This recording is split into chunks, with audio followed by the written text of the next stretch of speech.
Ma copine est pata, pata, pata. Ma copine est pata, pata, pata. Salut les amis internautes, Dieu vous bénisse. Vous savez, le congrès constitutif est terminé.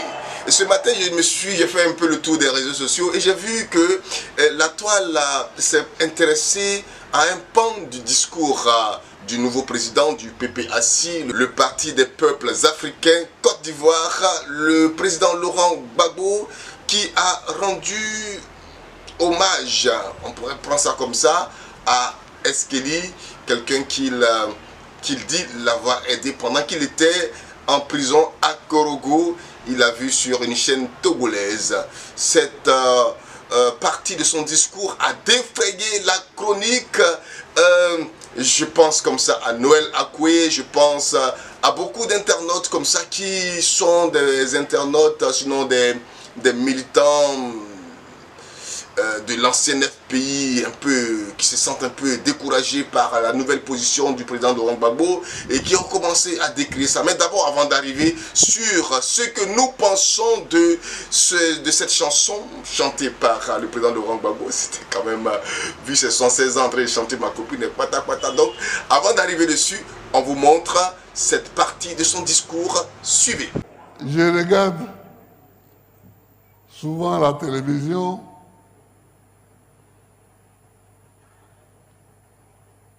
Et depuis d'ailleurs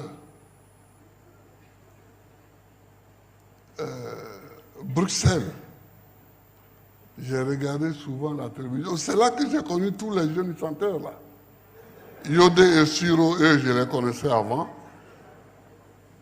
Mais il y en a un qui est parti et ça m'a fait mal. Askeli. Askeli.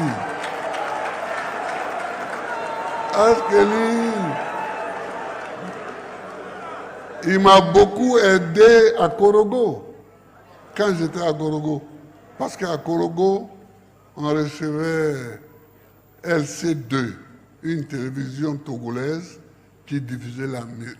Un jour, je vois quelqu'un qui danse. Ma copine est pata, pata, pata.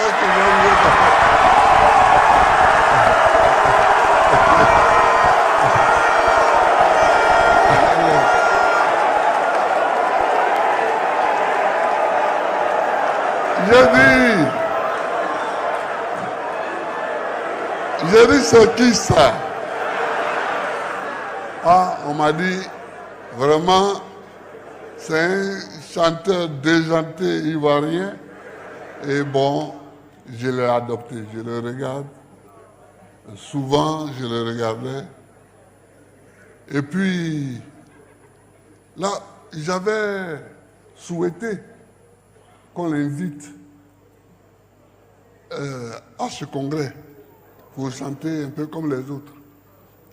Depuis quelque temps avant le congrès, on me dit qu'il est décédé. C'est parce qu'il est très amusant.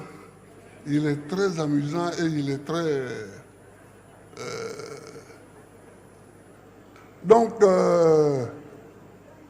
ça m'a aidé à découvrir même celui, le coupé-coupé. Oui, lui, je l'ai découvert il n'y a pas longtemps à Bruxelles. Par exemple, son coupé décalé, là, ça me plaisait, son chant. Son chant me plaisait. C'était très rythmé et voilà. Merci amis internautes, vous avez certainement apprécié le président Laurent Gbagbo. Ah ouais, c'est merveilleux. Alors, ma copine est pata, son mari est gaou.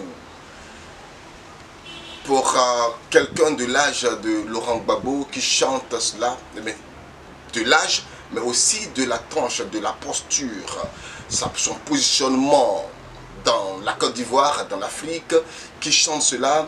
Et beaucoup pensent que le président Laurent Gbagbo a tué le discours en parlant de Eskeli, parlant de d'autres parlent de fesses.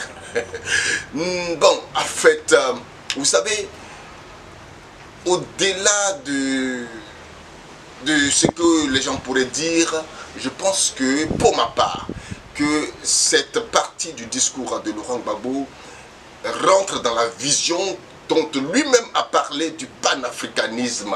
Le panafricanisme, c'est quoi? Le panafricanisme, c'est le fait de pouvoir de fédérer toutes les forces africaines pour faire triompher ce continent noir dans ce qui est de ses valeurs culturelles.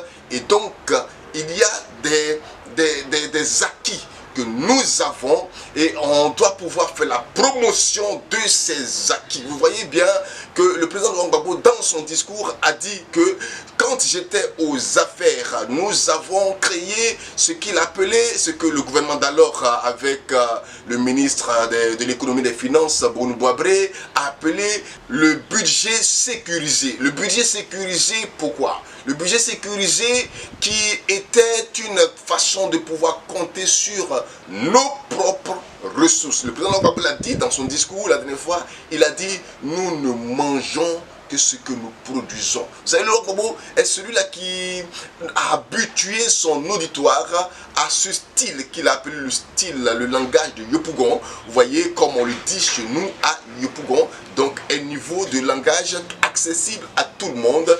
Et en parlant de sa copine Ekpata, Laurent Gbagbo ici va cibler son discours vers une frange partie d'abord de la population, cette frange partie de la population qu'on appelle la nouvelle génération du coupé décalé, qui n'ont pas connu le Zouglou, qui n'ont pas connu le Soklopo Mawa, mais qui sont dans une autre dimension avec le coupé décalé, le Roukaskas. Il faut pouvoir les intéresser à ce nouveau discours.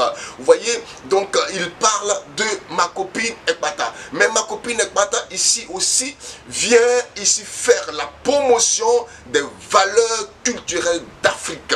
Vous voyez que nous avons des ressources, nous avons des valeurs à faire promouvoir. L'Afrique est ce continent et là, vous allez le voir, pour ceux qui vont voir tout le discours, il dit que, mais quand un président ivoirien ou africain se retrouve en Chine à côté du président chinois, mais écoutez, on s'est dit que on chante les hymnes nationales, mais en réalité, c'est un mensonge qui ne dit pas son nom. Pourquoi? Parce que on n'est pas pareil.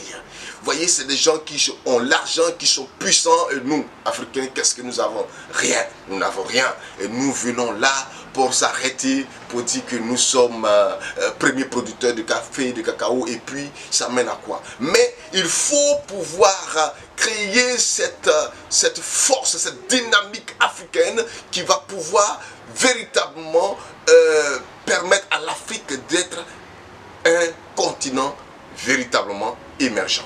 Donc, Eskili a touché le président Laurent Gbagbo et il n'a pas manqué de le dire, mais Eskili est parti. C'est une façon de dire à nos jeunes créateurs, quand on dit créateurs, pas forcément la musique, mais créateurs à tous les niveaux, créateurs d'art musicaux, créateurs dans tous les domaines, même dans la communication comme nous, de pouvoir croire en eux, car ce que nous faisons, nous sommes vus et demain, on pourra véritablement nous juger sur nos valeurs.